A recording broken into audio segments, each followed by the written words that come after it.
5 अमीर बहुओं का नौकर बिना ससुराल। वल्लभगढ़ गांव में आज शादी का खुशनुमा माहौल छाया हुआ था।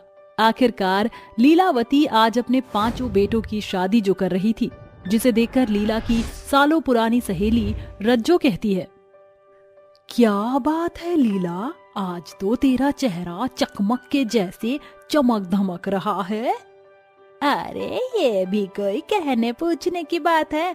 आखिरकार आज मैं इकट्ठे 5 बहुओं की सास बनने जा रही हूँ। अभी तो मेरा चेहरा चमक रहा है, मगर कल से मेरे घर का फर्श भी शीशे के जैसे चमक उठेगा जब मेरी 5 बहुओं के हाथ पांव इस घर में पड़ेंगे। दरअसल 5 बहुओं की आड़ में लीला देवी के दिमाग में कुछ अलग ही खिचड़ी पक रही थी। वैसे तो वो खोजने निकली थी बाई, मगर फिर उनके नजर अपने बेटों के चेहरों पर घिर गई। फिर क्या था, चटमंगनी पट ब्याह का पैतरा आजमा के लीलावती बन गई 5 बहू रश्मि, रजनी, पूर्वी, परिणीति और सीता की इकलौती सास।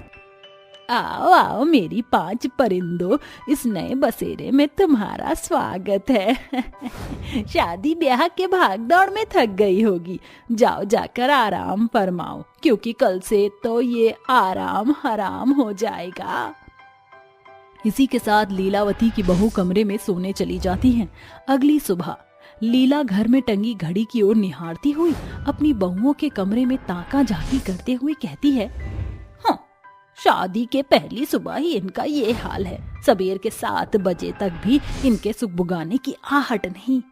काफी देर बाद 5 बहू अपने कमरे से बाहर आकर सोफे पर बैठ जाती है, जिसे देखकर सास के ताने शुरू हो जाते हैं। अरे कम वक्त, तो ये कोई बखत है नई नवेली बहू के जागने का। इतनी देर सवेर से जागकर सोफे पर पसर गई, 5 हाथ पांव हिलाने डुलाने का मन नहीं है क्या? मगर सासू माँ, अभी तो हमारे हाथों की मेहंदी भी नहीं छूटी। माँ ने कहा था बगैर हाथों की मेहंदी छूटे बहू काम नहीं करती। तेरी माँ की सीख गई तेल लेने। जल्दी से 5 उठो और काम पर लग जाओ। शादी के कारण सारा घर बिखरा हुआ है, बाथरूम बारात भर के कपड़ों से भरा है। 2 लुगाई लेते धो और 2 सफाई में लगो। और तू सीता बहू कुछ मीठा बनाकर चूल्हा पूजन कर दे। फिर क्या था, 5 बहू एक ही सुरताल के साथ कामों में लग जाती हैं। माँ जी, सारा काम सफाचट हो गया। शाबाश, ये हुई ना बात, सर्वगुण संपन्न बहुओं वाली बात। अरे सीता बहू, तेरा तामझाम अभी तक खत्म नहीं हुआ? क्या खीर बना रही है कि बीरबल की खिचड़ी? जरा जल्दी कर। सीता बड़े से बाउल को अपनी सास के सामने परोस देती है। तभी लीलावती बड़ी बड़ी आंखें किए कहती है, अरे बहू, ये खीर को हल्दी कब से लगने लगी? माँ जी, ये खीर नहीं बल्कि मैगी है। इसके सिवा मुझे और कुछ पकाना आता कहाँ है। बेचारी सास की आस पर पानी फिर जाता है। जिस मारे वह माथा पकड़कर जमीन को निहारती है, तभी उसे सोफे के नीचे कूड़े का ढेर नजर आता है। अरे रश्मि और रजनी बहू, ये किस उल जलूल तरीके से सफाई की है तुम फुहरों ने। घर के कोने कोने में कचरा नजर आ रहा है। अरे नजर झुकाकर निगाह तो दौड़ा लेती। माँ जी, माफ करना, मगर हमें ताका झाकी करने की आदत नहीं।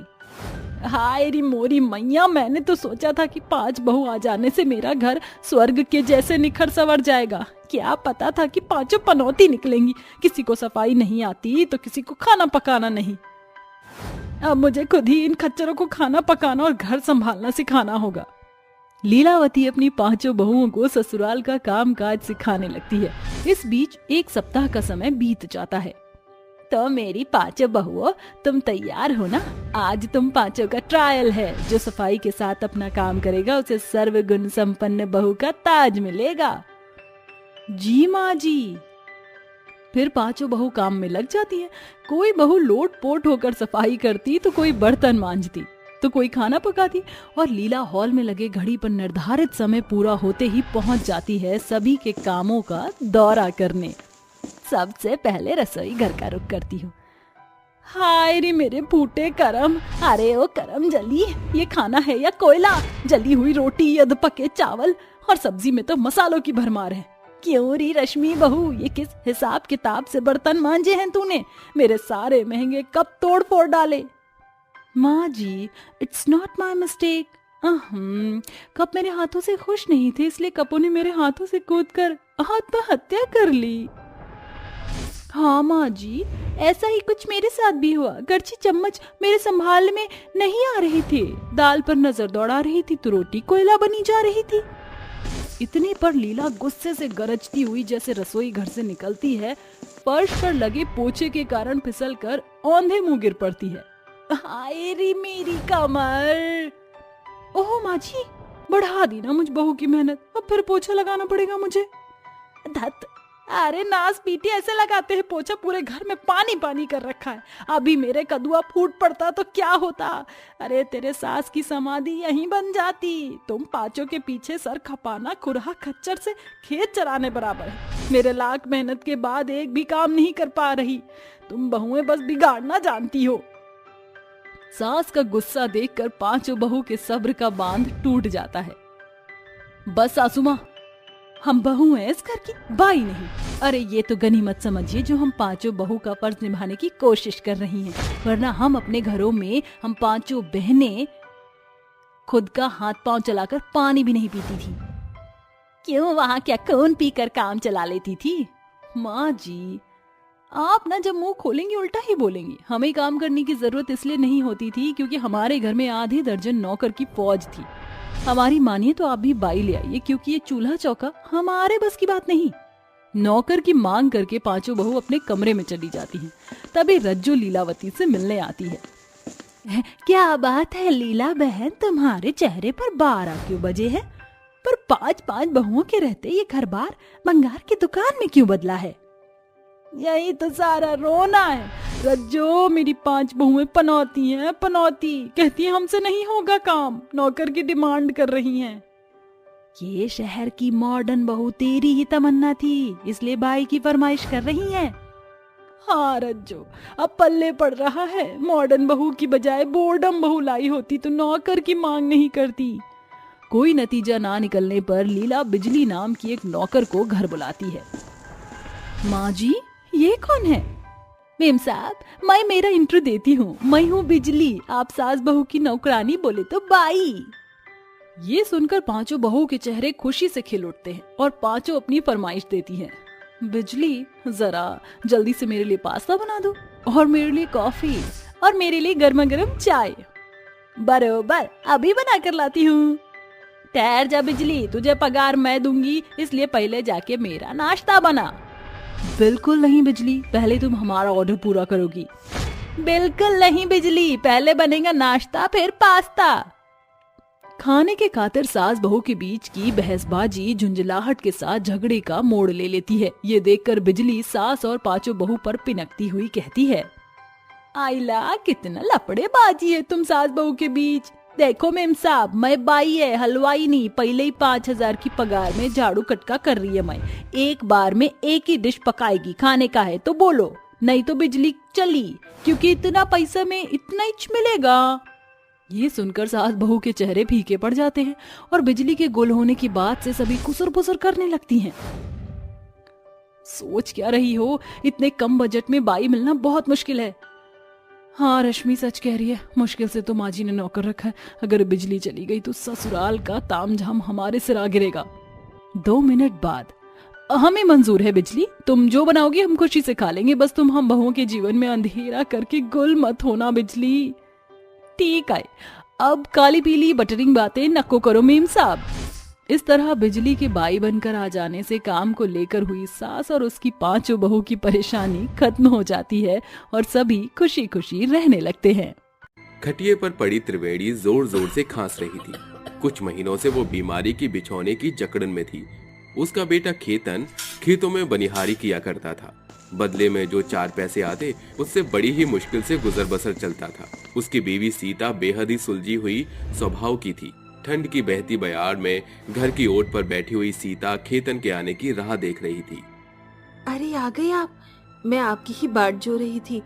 राशन लाई है ना आप? हाँ सीता, भगवान ने नजर फेर दी, वरना जमींदार तो आज भी पैसे देने के लिए आनाकानी कर रहा था। ये गरीबी की मार किसी मौत से कम नहीं। हड्डियां तोड़कर मेहनत करने के बावजूद भी भिखारियों की तरह एक एक पाई के लिए जमींदार के आगे हाथ पसारना पड़ता है। अजी दिल छोटा ना करो, भगवान एक न एक दिन हमें इस गरीबी से निजात जरूर देगा। माँ जी को दवाई देने का वक्त बीत रहा है। मैं जल्दी से चूल्हे पर खाना चढ़ाती हूँ। अरे सीता, तुम्हारे हथेली की चूड़ी कहाँ है? अजी, कच्ची चूड़ी तो काम करते टूट ही जाती है। तुम भी सोचती होगी ना सीता कि कैसा गरीब पति पल्ले पड़ा है तुम्हारे, जो तुम्हें खुला खर्चा देना तो दूर बाह भर चूड़ी भी नहीं लाकर देता। अगर तुमने मेरी तीनों बहनों के ब्याह में अपने जेवर न बेचे होते तो आज तुम्हारी कलाई में तुम्हारे बाबूजी के दिए सोने की चूड़ी सजी होती। अजी, लगता है आप भूल गए हैं कि आपकी बहन नाते में मेरी नंद है और मैं उनकी भाभी। जेवर तो क्या, मैं उन पर अपनी जान भी न्यौछावर कर जाऊं। सीता का जीवन घनघोर गरीबी में घिरा हुआ था, मगर उसके मन में धन पाने की होड़ नहीं, क्योंकि उसके लिए धन कमाने से बढ़कर परिवार का मोल था।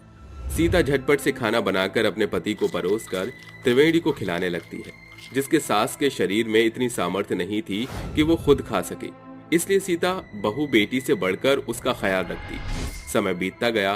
फिर एक रात सीता की तीनों ननद बिगड़े हुए भेष में, आंखों में आंसू लिए, नंगे पांव भागती हुई अपनी भाभी के गले लग जाती हैं। भाभी! राधा, जिया, तारा, क्या हुआ? तुम तीनों ये क्या हालत बना रखी है तुम लोगों ने? एकाएक सीता की सोझी नजर अपनी तीनों ननद के उभरे हुए प्रेग्नेंट पेट पर घिर जाती है और उसके मन में अपनी तीनों प्रेग्नेंट ननद की बिगड़ी दशा को देखकर तूफान उमड़ पड़ता है।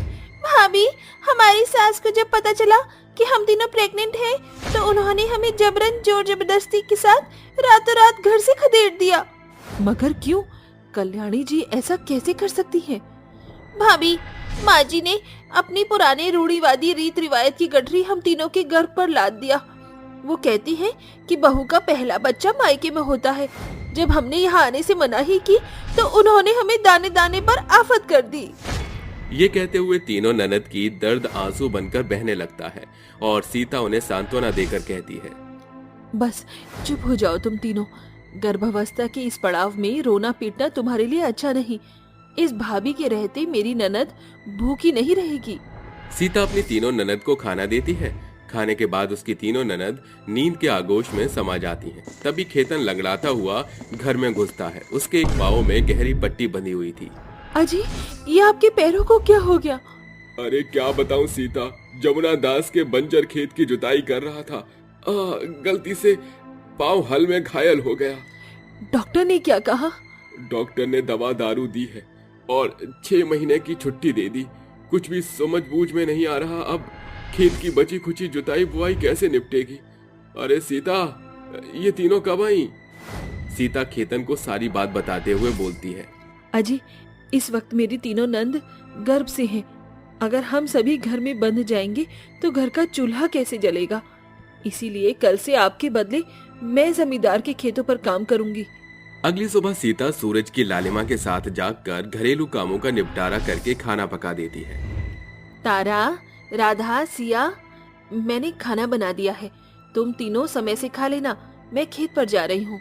भूखी प्यासी बहू कड़ी मेहनत और बड़े बल के साथ बंजर जमीन की जुताई करती है। इस बीच उसका सारा शरीर पसीनों में तर हो जाता है और गहरी सांस भरती हुई गरीब बहू बोलती है, नहीं सीता, तेरी मजबूरियां तुझे इतनी जल्दी थकने की इजाजत नहीं दे रही, क्योंकि इस भाभी के कंधे पर 3 गर्भवती नंद की भूख का बहार सवार है।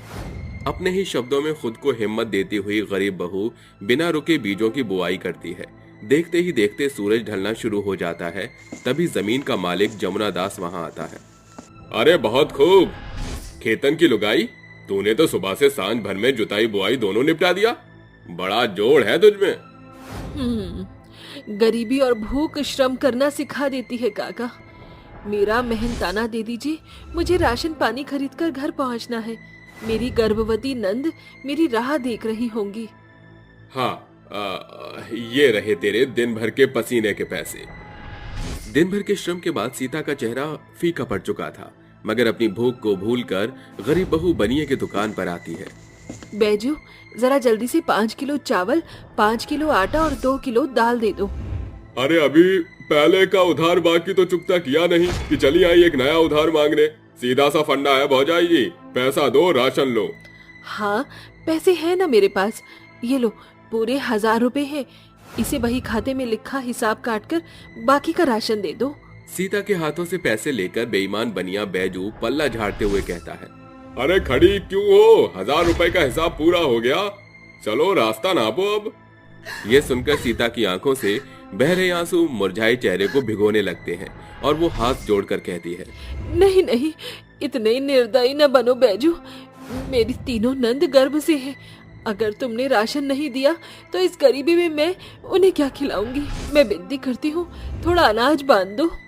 गरीब बहू की आंखों से बहते आंसू देखकर बनिए का दिल पसीज जाता है और वो थोड़ा राशन तोल देता है। ये लो, 1 किलो आटा और पाव भर दाल है, उठाओ और जाओ।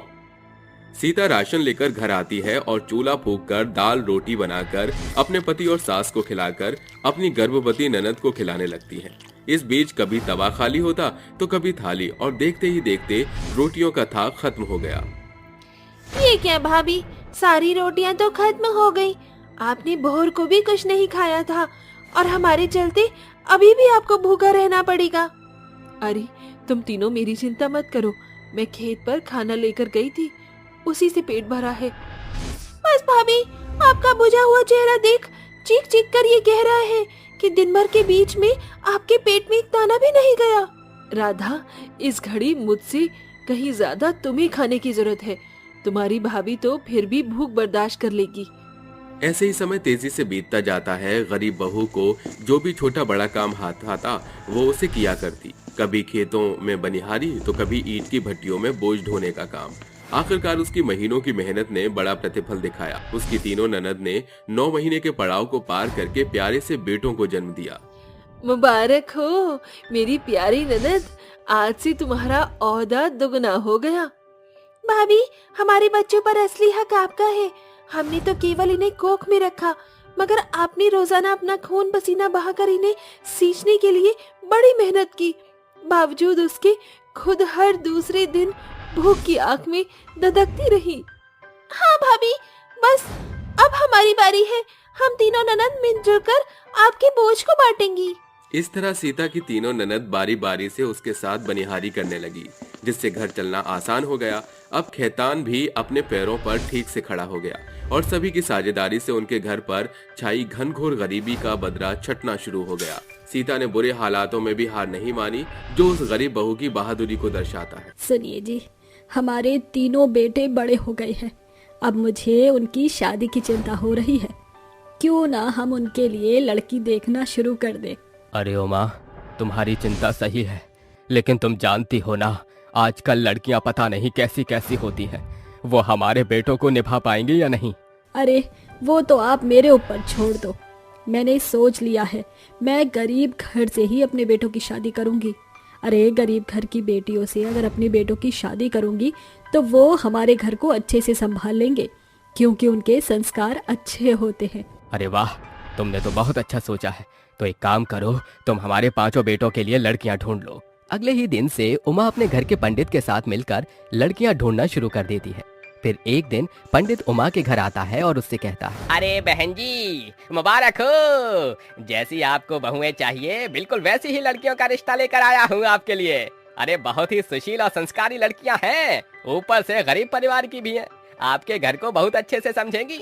अरे तो पंडित जी, देर किस बात की है, रिश्ते की बात चलाओ। पंडित दोनों परिवारों को मिलाता है, जिसके बाद कुछ ही दिनों में उमा अपने 5 बेटों की शादी शारदा की 5 बेटियों से कर देती है।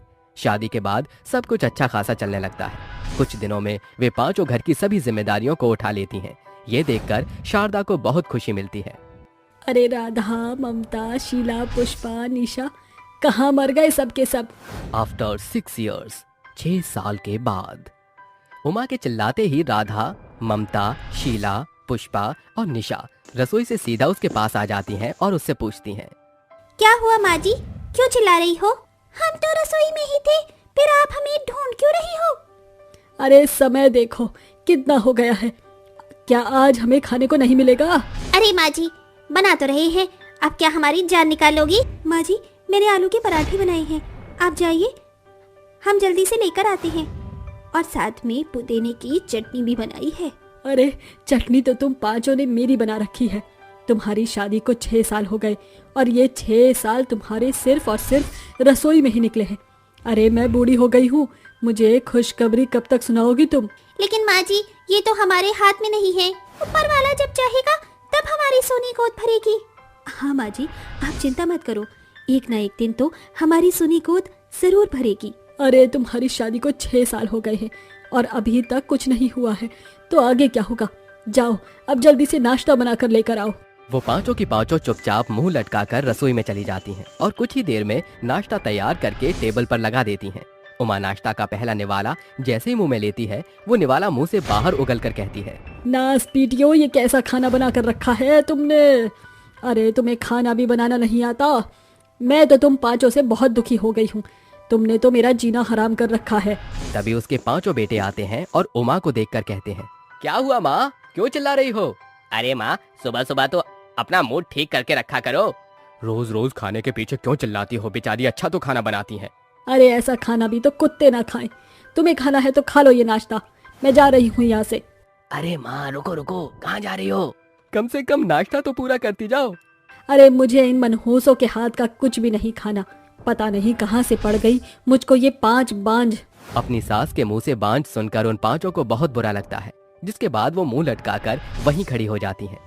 यहाँ तक कि अपनी माँ के गुस्से के आगे उमा के 5 बेटे भी कुछ नहीं कह पाते और चुपचाप नाश्ते की टेबल पर नाश्ता करके चले जाते हैं। ऐसे ही कुछ दिनों बाद एक दिन उमा की सहेली निरंजना उसके घर आती है और उससे कहती है, अरे उमा, कैसी है तू? काफी समय बाद तुझे देख रही हूँ। और तेरी पांचों बहुएं कैसी हैं? अरे बहन, मैं तो ठीक हूँ, लेकिन मेरी 5 बहुएं, उनका मत पूछ। अच्छा चल ठीक है, नहीं पूछती। वैसे मैं तुझे खुशखबरी देने आई थी। मेरी बहू ने एक साथ 2 पोतों को जन्म दिया है। मेरे घर ट्विंस पैदा हुए हैं। अरे ये तो बहुत अच्छी खुशखबरी है, लेकिन मैं अपनी बहू का क्या करूं? इनकी शादी को पूरे 6 साल हो गए हैं, लेकिन अभी तक किसी को भी कोई संतान नहीं हुई। 6 साल हो गए लेकिन अभी तक कोई संतान नहीं हुई? अरे अब मैं तुझे क्या बताऊं, मेरी भी बहू को 3 साल बाद बच्चे पैदा हुए हैं। दरअसल मैंने अपनी बहू को जंगल में एक कुलदेवी की पूजा करने के लिए कहा था। जब से मेरी बहू साधना ने कुलदेवी की पूजा की है, उसकी सोनी गोद भर गई। क्या कहा? कुलदेवी की पूजा करने पर तेरी बहू की सोनी गोद भर गई? क्या ऐसा मेरी बहू के लिए भी हो सकता है? हाँ हाँ बिल्कुल हो सकता है। मैं पहले अपनी बहू को बहुत ताने दिया करती थी, लेकिन मुझे अपनी गलती का पछतावा हुआ, जिसके बाद मैंने उसको कुलदेवी के बारे में बताया। तू भी अपनी बहुओं को कुलदेवी की पूजा करने के लिए कह दे, सब कुछ ठीक हो जाएगा। अच्छा तो मैं अब चलती हूँ, मेरी बहू मेरा इंतजार कर रही होगी। निरंजना के जाने के बाद उमा अपनी 5 बहुओं को अपने कमरे में बुलाती है और उन्हें कुलदेवी के बारे में बताती है, जिसे सुनने के बाद वो 5 कुलदेवी की पूजा करने के लिए तैयार हो जाती हैं। रोज सुबह 5 बजे उठकर जंगल में जाती और कुलदेवी की पूजा करके वापस लौट आती। ऐसे ही उन्हें काफी समय हो जाता है। एक दिन जब वो 5 कुलदेवी की पूजा करके वापस घर की तरफ लौट रही थीं, अचानक से उनके सामने कुलदेवी प्रकट होती हैं। तुम 5 हर रोज मेरी पूजा करने आती हो। मैं तुम्हारी भक्ति और पूजा से प्रसन्न हूँ। तो बताओ तुम्हें क्या चाहिए? साक्षात कुलदेवी को अपने सामने देखकर 5 बहुएं बहुत खुश होती हैं और कुलदेवी से अपनी सोनी गोद भरने के लिए कहती हैं। हमारी शादी को 6 साल हो गए, लेकिन अभी तक कोई संतान नहीं हुई। हमें बस संतान चाहिए। जैसे ही हमारी गोद भरेगी, सबसे ज्यादा खुश हमारी सास होंगी और हम उन्हें खुश देखना चाहते हैं। हमारे सास ने हमारे बच्चों के लिए बहुत से सपने देखे हैं, हम उन्हें पूरा करना चाहते हैं। ठीक है, आज के बाद तुम्हारी गोद कभी सूनी नहीं रहेगी। तुम 5 बहुत प्यारे बच्चों को जन्म दोगी। इतना कहकर कुलदेवी वहाँ से गायब हो जाती है, जिसके बाद वो 5 वापस अपने घर पहुँच जाती हैं और अपनी सास को कुलदेवी के बारे में बताती हैं। 1 महीने बाद वो 5 एक साथ गर्भवती हो जाती हैं। हे ऊपर वाले, तेरा लाख लाख शुक्र है कि तूने मेरी बेटी जैसी बहू को ये खुशी दिखाने का मौका दिया। आज मैं बहुत खुश हूँ। उमा अपनी 5 बहुओं को बहुत प्यार करती है और उनकी बहुत अच्छे से देखभाल भी करती है और कुछ ही समय में वो उनकी गोद भराई की रस्म करने के लिए एक बहुत बड़ा फंक्शन रखती है, जिसमें उसकी 5 बहुएं प्यारे से लहंगे पहन कर आती हैं और सभी उन्हें तोहफे देने लगते हैं। आखिरकार हमारी जिंदगी में ये सुख आ ही गया। देखो जरा, हमारी सास कितनी खुश है। अरे हम 5 की गोद भराई के लिए तो वो कब से अपने सपने बुन रही थी। आखिरकार उनका ये सपना भी पूरा हो गया। बच्चे होने का सुख ऐसा ही होता है, ऐसा कि चारों तरफ खुशियां ही खुशियां फैल जाती हैं। तभी उनकी सास उनके पास आती है और उन्हें गिफ्ट के तौर पर 5 को उनके बच्चों के लिए सोने की चेन देती है, जिसे देखकर उन 5 की आंखों में आंसू आ जाते हैं। बहू, मुझे माफ कर देना। मैंने तुम्हारे साथ बहुत बुरा व्यवहार किया, लेकिन अब मुझे कोई परेशानी नहीं है। आज से मैं तुम्हारे साथ दोबारा वो व्यवहार कभी नहीं करूंगी। इतना कहकर उमा अपनी 5 बहुओं को गले से लगा लेती है और उनके साथ खुशी खुशी रहने लगती है। सुबह का रंगीन माहौल था। सभी लोग अपने अपने कामों में व्यस्त थे। उर्मिला और माधुरी रसोई में खाना बना रही थी। तभी उर्मिला अपनी बहू माधुरी से कहती है, अरे बहू, जरा आटा तो गूंद दे, मैं रोटी बना दूंगी। हाँ माँ जी, अभी गूंद देती हूँ। अरे, इस बुढ़िया ने मेरा जीना हराम कर रखा है। एक काम करती है तो दूसरा काम मुझे बता देती है। पता नहीं कब इस बुढ़िया से छुटकारा मिलेगा और इस घर के कामों से भी। माधुरी चिड़चिड़े मन से आटा गूंथने बैठ जाती है। कुछ ही देर में दोनों सास बहू मिलकर खाना नाश्ते के टेबल पर लगा देती हैं, जिसके बाद सभी लोग खाना खाकर अपने अपने कामों पर निकल जाते हैं। तभी माधुरी की नंद निशा माधुरी से कहती है, अरे भाभी, आज जरा घर की अच्छे से सफाई कर ली ना। शाम को मेरे दोस्त आ रहे हैं और प्लीज उनके सामने मत आना, क्योंकि मेरे सभी दोस्त बहुत अच्छी फैमिली से हैं। अगर वो मेरी गवार भाभी को देखेंगे तो मेरे बारे में क्या सोचेंगे। लेकिन मुझे तो आज अपने घर जाना था। अरे, अगर तू ही कल अपने घर चली जाएगी तो एक दिन में तेरा क्या चला जाएगा। अब वो अपने दोस्तों को घर आने के लिए भी मना करेगी क्या। जब निशा माधुरी को गंवार कहती है तो माधुरी को ये सब बिल्कुल भी अच्छा नहीं लगता और वो चुपचाप अपने कमरे में जाकर घर का काम करने लगती है। इस घर में तो मैं सिर्फ नौकरानी की हैसियत से हूँ और मेरा कोई वजूद नहीं है। बेचारी माधुरी को सुबह से शाम हो जाती है और वो घर के सारे काम करके रात को सो जाती है। अगले दिन सुबह माधुरी और घर के बाकी सब सो रहे होते हैं कि तभी कोई बहुत जोर जोर से दरवाजा पीटने लगता है। तभी अचानक से माधुरी की आंख खुल जाती है और वो दरवाजा खोलने जाती है। अरे अरे, थोड़ा सब्र तो करो, आ रही हूँ। जैसे ही माधुरी दरवाजा खोलती है, उसके सामने उसका देवर राहुल एक शहर के मॉडल लड़की के साथ खड़ा होता है, जिसे देखकर माधुरी कहती है, हाय तौबा, ये क्या पहना हुआ है इस लड़की ने। देवर जी, माँ जी, जल्दी से बाहर आइए। उर्मिला जैसे ही माधुरी की आवाज सुनती है, वो तुरंत उठकर उसके पास आ जाती है। अरे, क्या हुआ बहू, इतनी सुबह सुबह क्यों चिल्ला रही हो। तभी उसकी नजर राहुल के साथ खड़ी लड़की के ऊपर पड़ती है। इससे पहले कि वो कुछ कहती, राहुल अपनी माँ उर्मिला से कहता है, माँ, ये आपकी बहू है, इसका नाम तन्वी है। तन्वी, ये मेरी माँ है, इनके पैर छूकर आशीर्वाद लो। राहुल के कहते ही तन्वी उर्मिला के पैर छूने लगती है, जिसके बाद उर्मिला उसे आशीर्वाद देती हुई कहती है, राहुल, तू तो बहुत ही मॉडर्न बहू लेकर आया है, कितनी सुंदर है ये। अरे माँ, मैं इससे बहुत प्यार करता हूँ। हम दोनों मेरे एक दोस्त की पार्टी में मिले थे, जिसके बाद से हम दोनों एक दूसरे से प्यार करने लगे। इसके पिताजी इस शादी के लिए मना कर रहे थे, इसलिए मैंने इसे भगाकर शादी कर ली। अरे वाह, क्या बात है, मेरे बेटे ने इतना बड़ा काम किया कि लड़की ही भगा दी। अरे जा माधुरी, एक आरती की थाली लेकर आ, नई बहू का गृह प्रवेश करना है। माधुरी को यह सब समझ नहीं आता और वो चुपचाप जाकर एक आरती की थाली ले आती है, जिसके बाद उर्मिला अपने बेटे राहुल और तन्वी को घर में ले आती है। सभी लोग तन्वी के चक्कर में लग जाते हैं। वहीं दूसरी तरफ माधुरी को अकेले घर में खाना बनाना पड़ता है। कुछ देर में माधुरी सबके लिए नाश्ते की टेबल पर खाना लगा देती है, लेकिन खाने की टेबल पर भी सब तन्वी से ही बात करते रहते हैं। माधुरी को कोई भी नहीं पूछता। ये सब देख माधुरी अपने मन ही मन सोचती है, इस घर में तो कोई भी मुझसे प्यार नहीं करता। जब से तन्वी आई है, सब लोग उसी के चक्कर में लगे रहते हैं। मैं तो जैसे इस घर में सिर्फ एक तमाशा बन के रह गई हूँ। ये सब सोचकर वो खाने की टेबल से उठकर अपने कमरे में चली जाती है। वहीं दूसरी तरफ उर्मिला माधुरी से ज्यादा तन्वी पर भरोसा करने लगती है। बेटा तन्वी, मैं कई सालों से ये सोच रही थी कि मेरे घर की जिम्मेवारी कौन उठाएगा। अब आखिर एक पढ़ी लिखी औरत ही घर की जिम्मेदारियों को समझ सकती है।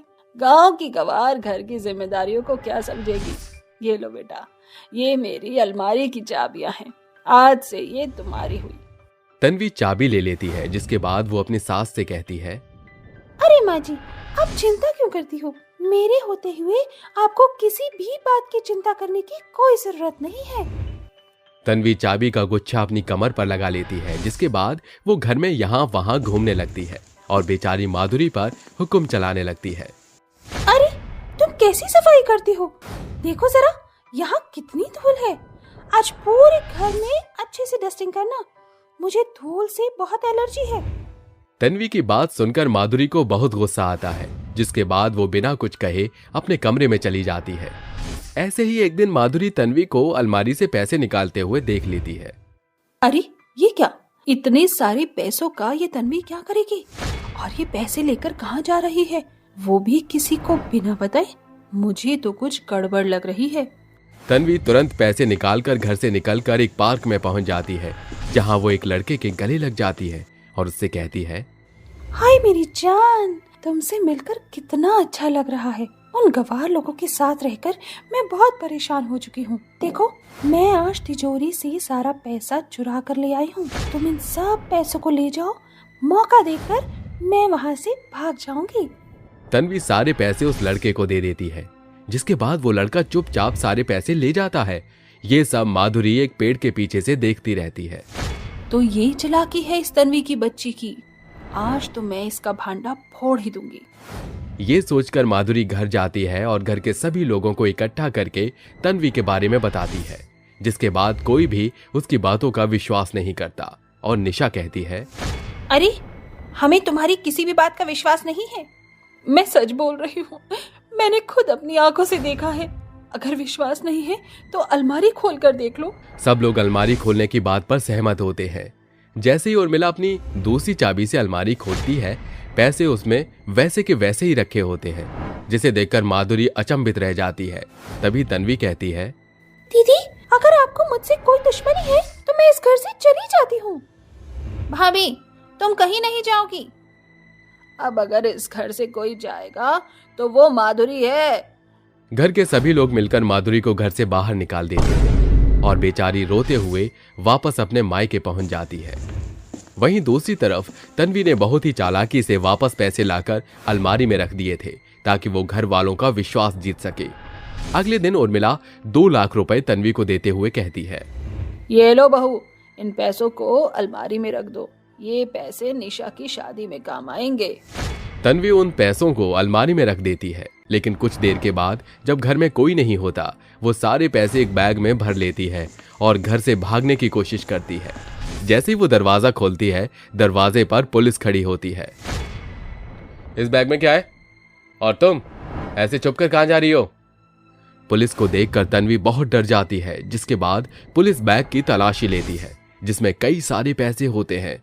वहीं दूसरी तरफ परिवार के सभी लोगों को यह पता चल जाता है कि आखिर तन्वी कितनी बड़ी धोखेबाज है और वो अपनी चालाकी से कैसे पैसा लेकर जा रही थी। तभी उर्मिला कहती है, ये सब प्लान माधुरी ने मुझे पहले ही बता दिया था और मैंने उसे जानबूझकर घर से बाहर भेजा था, ताकि मैं तेरी असलियत सबके सामने ला सकूं। आखिरकार गांव की गवार जैसी भी हो, लेकिन नीयत और साफ दिल की है। तुम्हारी तरह चोर नहीं है। आइंदा इस घर की तरफ आने की कोशिश भी मत करना। घर के सभी लोग तन्वी को पुलिस के हवाले कर देते हैं, जिसके बाद उर्मिला माधुरी से बहुत प्यार करने लगती है और उसे कभी भी परेशान नहीं करती। वहीं दूसरी तरफ माधुरी भी अब अपने परिवार के साथ खुशी खुशी रहने लगती है। पानी ले लो, पानी ले लो, ठंडा बर्फीला पानी ले लो। कब से गला फाड़कर आवाज लगा रही हूँ, कोई भी पानी खरीदने आ क्यों नहीं रहा? एक बड़ी ही नौजवान खूबसूरत लड़की शीतलपुर स्टेशन पर पानी बेचते हुए कहती है, ट्रेन आने का समय हो गया है। इतना कहते ही पानी बेचने वाली लड़की अपने बोतलों को सजाने लगती है। तभी स्टेशन के वीरान पटरी पर एक ट्रेन आकर रुकती है और वो कहती है, ठंडा ठंडा पानी ले लो, पानी पानी पानी बोलो पानी। पानी बेचने वाली लड़की की आवाज ट्रेन की विंडो सीट पर बैठे विकी नाम के एक लड़के के कान में सुनाई पड़ने के साथ वो खिड़की से बाहर देखकर कहता है, आय हाय मजे, क्या हिरनी जैसी चाल ढाल है। अरे सुनो पानी वाली। उसकी आवाज को अनसुना करते हुए वो तेजी से आगे बढ़ने लगती है। फिर विकी ट्रेन से नीचे उतरकर कहता है, पानी वाली पानी पिला दे। ओ पानी वाली, जरा हमरी भी प्यास बुझा दो। ये सुनकर पानी बेचने वाली लड़की पीछे पलटती हुई कहती है, बोलो बाबू, कौन सा बोतल दूं? बिस्लेरी, एक्वाफाइन या फिर किनले? कोई सी भी दे दो, बस अपने नरम नरम हाथों से पिला दोगे तो मजा ही आ जाएगा। तभी ट्रेन के पहिए चलने लगते हैं और वो लड़की कहती है, अरे शहरी बाबू, तुम्हारी ट्रेन तो छूट गई। अरे जाने दो, वैसे भी उस ट्रेन में मैं एकदम तन्हा था, अब 2 घूंट पानी तो पिला दो। जैसे ही विक्की पानी की घूंट अपने गले से नीचे उतारता है, वो सुंदर लड़की एक भयानक चुड़ैल में बदल जाती है और ये देख विक्की की आंखें एकदम फटी रह जाती हैं। फिर चुड़ैल नाचकर हंसती हुई कहती है, सैया ने देखा ऐसे मैं पानी पानी हो गई। क्या हुआ मेरे मजनू, लैला का ये रूप पसंद नहीं आया? यही मेरी असलियत है। विक्की के पैर जैसे वहीं जम जाते हैं और खौफ के मारे वो जमीन पर गिरते हुए कहता है, मतलब तुम्हारा खूबसूरत रूप एक छलावा था, तुम चुड़ैल हो। ए भगवान बचाओ, वरना ये पानी वाली चुड़ैल मुझे नानी याद दिला देगी। चुड़ैल उसे बेरहमी से मार देती है और लड़की का रूप लेकर दोबारा पानी बेचने लगती है। ठंडा ठंडा पानी पी लो, जी भरकर जिंदगी जी लो। चुड़ैल पूरी रात स्टेशन पर पानी बेचने के लिए तेज आवाज लगाती है और सूरज की किरण के साथ धुएं की तरह गायब हो जाती है। ऐसे ही हर रात चुड़ैल स्टेशन पर पानी बेचा करती थी। एक रात वो स्टेशन पर खड़ी होकर ट्रेन के आने का इंतजार करते हुए कहती है, अरे ये ट्रेन कब आएगी? ऐसे तो मेरी पानी की बोतल इस 50 डिग्री की गर्मी से उबलने लगेंगी। पहली बोनी में ही क्यों ना कर दूं। चुड़ैल जैसे ही पानी के घूंट गले से नीचे उतारती है, ट्रेन की आने की आवाज उसके तेज कानों में पड़ती है और चुड़ैल खुश होकर कहती है, दौड़ा दौड़ा री ड्राइवर चल मत हौले हौले, इंजन की सीटी में मारो बम डोले। आ गई ट्रेन, अब मुझे अपना परम सुंदरी अवतार लेना होगा। चालाक चुड़ैल लड़की के वेश में बदलकर चिल्लाना शुरू करती है, पानी ले लो, ठंडा ठंडा बिस्लेरी वाला पानी ले लो। ट्रेन के अंदर बैठा राजेश नाम का युवक कहता है, हाय री मैया, ई गर्मी ने तो हमको आलू की तरह उबाल दिया है।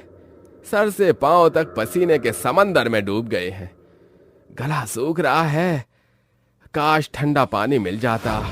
पानी ले लो, गर्मी से राहत का जुगाड़, ठंडा बर्फ से भरा पानी ले लो। पानी बेचने की आवाज जैसे ही राजेश के कानों में पड़ती है, वो कहता है, अरे बबुनी रुको तनिक, कैसा दियो पानी का बोतल?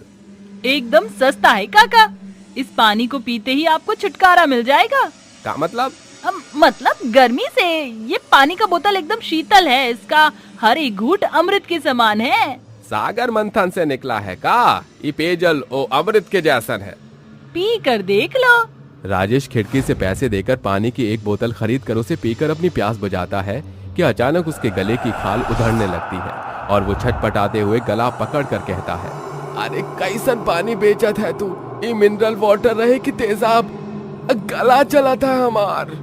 पानी बेचने वाली लड़की हंसते हुए चुड़ैल के रूप में बदलकर कहती है, अलविदा, ये पानी नहीं तेरी मौत के अंतिम घूंट थे।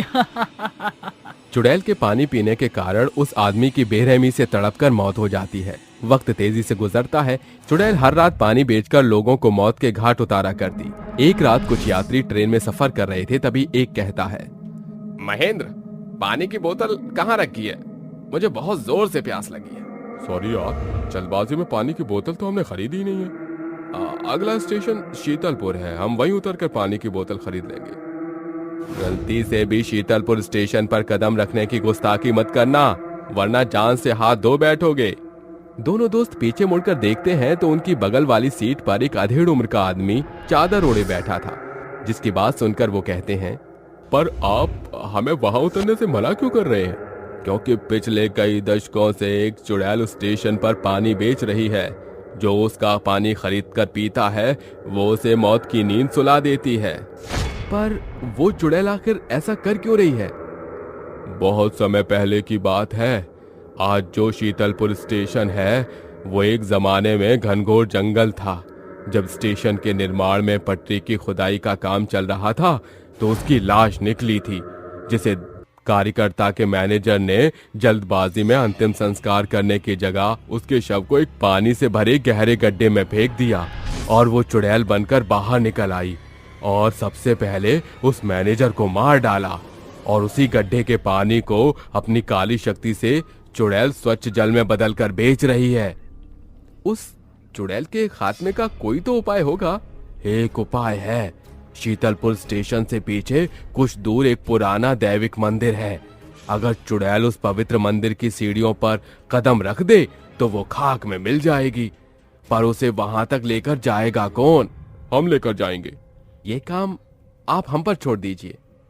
फिर ट्रेन शीतलपुर के स्टेशन की सुनसान पटरी पर रुक जाती है और दोनों दोस्त ढांढस बांधकर नीचे उतरकर स्टेशन की एक कुर्सी पर बैठ जाते हैं।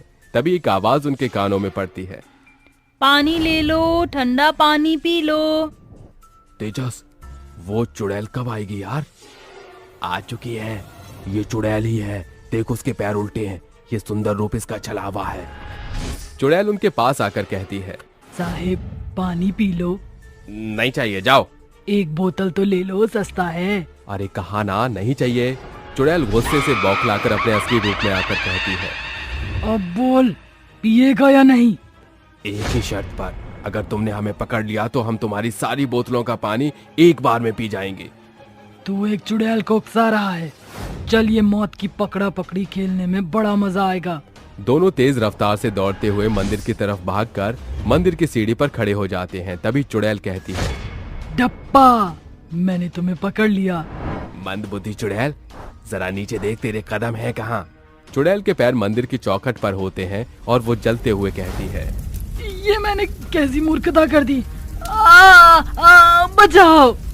चुड़ैल धू धू करके जल जाती है और ट्रेन का रामदास वहां प्रकट होकर कहता है, शुक्रिया, हैरान मत हो, मैं सालों पहले मर चुका हूँ।